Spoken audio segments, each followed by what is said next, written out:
La coyote del siglo. Ay, no, por Dios, yo maté a mi marido.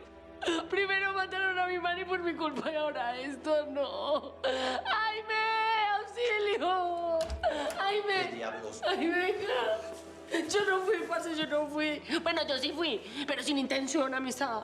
Yo no soy ninguna asesina. Yo solo quería darle un poquito de placer a mi esposa. Pues normal, ¿cierto? Pues el débito conyugal y todas esas cosas que usted sabe, ¿cierto, Aquí amistad? hubo mucho más que simple placer. Aquí hay bastante débito. Ay, yo no sabía que iba a enviar tan rápido. No está muerto. Parce, y por mí. No No, está muerto, no. Ayúdeme a subirlo a la cama. ¿no está muerto? No, ayúdeme a subirlo a la cama. Ay, es que pesa mucho. La coyote del siglo. Yo soy hija de Delmira Rigores y de Vicente Acero. Soy tu hermana, Salvador. Yo soy